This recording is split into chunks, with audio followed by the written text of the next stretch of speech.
So this week I picked up Witch's Brew coffee, which, despite the cover, because the top says love potion, which would make me think like passion fruit, berry flavored something, raspberry maybe. No, it's actually maple sugar. I don't know, it sounded good. This whole past week I've had pumpkin flavored coffee and I'm not tired of it, don't get me wrong. I did like the sticker of this for my junk journal. Since I saved last week's, I'm gonna use that to decorate my junk journal page of just like some of the pictures I took throughout the week. I have my movies that I watch. I did end up watching 2 new movies, or 1 new one and one that was like the remake of it, Witchboard or The Witchboard. Yeah, I think the 80s version and the remake or retelling, that's what it was. It's just called Witchboard. I guess I had that on my mind and this was just front and center. And the picture does kind of seem like the end of Summerween too, with that little campfire going with the cauldron. So we'll see what this tastes like. I guess before anything, let's just give it a smell because that is pretty telling. Okay, I'm not getting a ton of maple just from the initial smell. It could just be a medium roast coffee. I guess I'd be okay with that. Do I have another pumpkin container? I did find one that was clean. I have 4 of these in total. And the other 3 actually have some sort of coffee in it right now. This is all I have left from last week, which is basically like 2 more times since I do 12 cups of coffee at a time. So I'll probably roast that one up a little bit later today. That'll be like my afternoon coffee, I suppose. It was nice to have that out though when I was watching all the movies last week and I was crocheting, just kind of going down the list, knowing that I had kind of a fun coffee that I could brew up. Tons of water. That is what I found I needed when I was crocheting. You know, I have this all set out in my head. I'm crocheting every single night. We're working up this blanket together and it's very easy to forget that I'll get into it and then not want to stop. So even though I only had a couple of rows left, I would pick something different up and end up sitting a lot longer than I was expecting, which is totally fine because I am going to get through, oh, I don't need to close that yet, my entire Halloween crochet wish list a lot quicker than I thought I was going to.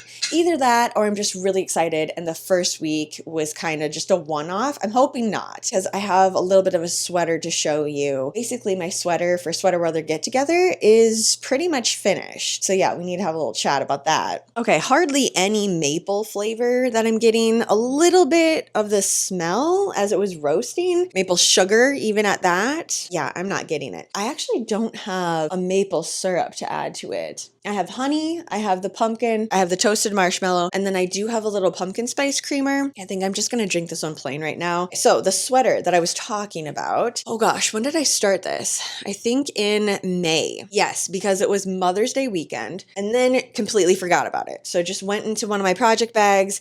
It's been sitting in my yarn dungeon. I have not touched it. I started other projects. We had the big blanket that we're doing right now. That kind of took front stage for a little while. And now I'm back to the sweater because Muse 2320 has the Sweater Weather Get Together that's happening very soon. Actually, I think it's in a couple of weeks here. I want to make sure that I have one of them totally finished. I'm not sure if this is the one that I'm going to wear to Sweater Weather Get Together, but it's this really pretty red and black yarn on the Warbler base. Here's what it looks like just by itself. It has that little bit of striped black throughout everything. Bunch of different colors that Sarah adds onto this base. I'm not entirely sure what she has in stock right now. I know that the closer we get to Sweater Weather Get Together, the more colorways are going to start coming back, as well as some of the tea that she has. We're going to have a full restock of that basically. One that I'm really, really hoping comes back is the campfire tea. The one that had little ghosts around a campfire with marshmallows. That one was so freaking good. And really, it's kind of the perfect blend for the end of Summerween coming right into September, October. So that's on the top of my list. I really hope she brings back. But yeah, so I ended up finishing both of the sleeves.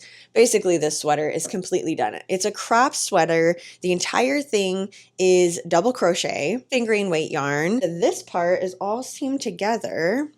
So I have front panel, back panel put together. That's gonna look a little bit trippy too with how the black laid. It's totally up to the yarn and where I start it, where I stop it in that hank of yarn of how this black is gonna lay. I've made a lot of different projects with this particular yarn. One that jumps to the forefront of my mind is the snood from the beginning of this year. That one was really cool because I went top to bottom for crocheting instead of side to side, and even just adding that variable into it, the colorway lays totally different. So yeah, we'll see if this is the sweater that I wear or if this is one that I wear for the weekend coming up to it. I do have to finish putting the pattern together. Everything is written up, ready to go. I just need to do the final touches on it and then take pictures and everything with it. It's also going to make a really good scrappy sweater too. And since I can layer up this sweater on top of other things for the winter time over my cotton and linen dresses, just adding more warmth. It is 100% wool too. For when this event goes on, it is just notoriously super, super hot. It never fails. It's just that time of year. I mean, this is only the second time that this event has happened, but last year it was unbelievably hot. And I did wear a sweater to it because why not? It's called Sweater Weather Get Together. Of course I'm going to wear a sweater. Very quickly was glad that I had multiple layers on because the sweater did not stay on very long. So I kept that in mind and I thought, okay, fingering weight yarn, double crochet, it's going to be a little bit breathable. I can layer it up if I want to. So if it's raining or something like that, which let's be so honest, it'll be 90 degrees, super sunny, very beautiful, but it's just the start of sweater season. That's what this event is for. Sarah is going to do a restock of some of her classic colors that she brings back every year, as well as I'm sure she'll play around with some new ones. This is kind of just a staple in the shop, but it never totally goes away. The only reason it's not online or in the shop is because it's sold out and she just needs to dye more. The alpaca yarn that she has, which I unfortunately cannot use, even though I've tried all of the different things, my skin just does not like it, even just to crochet with it, because I thought, you know, maybe I can crochet with it because it's very soft and very fluffy,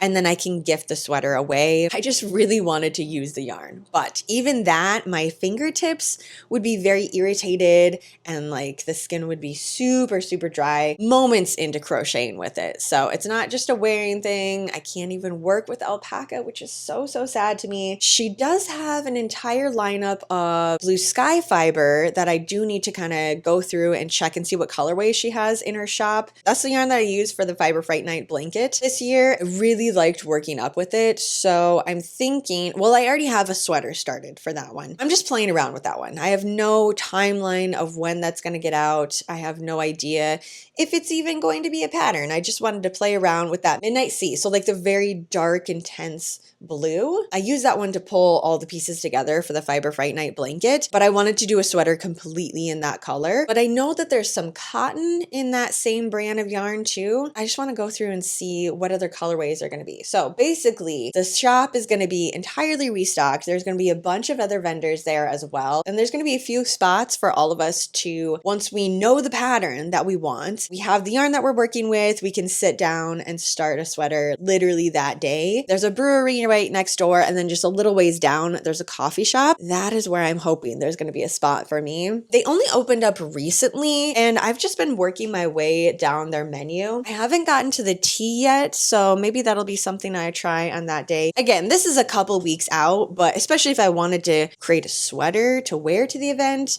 I needed to be thinking ahead a little bit. Now let's start planning for the week. I really hope that you like this year's edition and how everything is set out. I love that not only is there a little bit more flexibility than there has been in years past, so we have a 100 movie challenge, but you can watch as many movies as you want. It's not like every day, here's what you're watching, here's what you're crocheting. There's a little bit more fluidity to it, and I really enjoy that.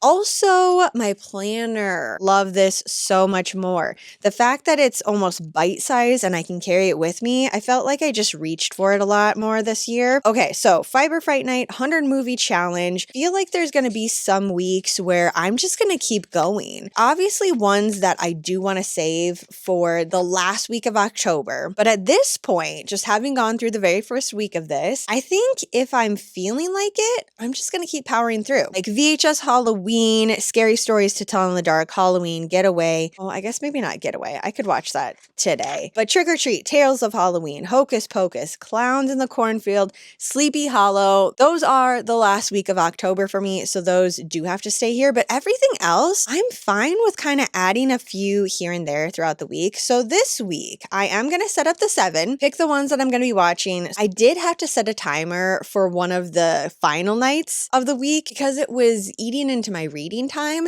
and I don't want that to happen. This is just a long way of me saying I like that it's a 100 movie challenge instead of a here's a movie that I have to watch. All right, so that is my weekly setup. I have Monday tonight. I'm going to be watching Bone Lake. Tuesday, You Might Be the Killer. Wednesday, Midsummer. Thursday, Dangerous Animals. Friday, The Cave, which is always super spooky to me. Lost and trapped in a cave and there's water. Splunking in general, yeah, that is spooky for me. So that one always gets me. Saturday, Vicious Fun. If you have not seen this movie, it is the top of my list of comedy horror movies. Basically a love letter to the 80s horror. Then wrapping up the week with It Follows.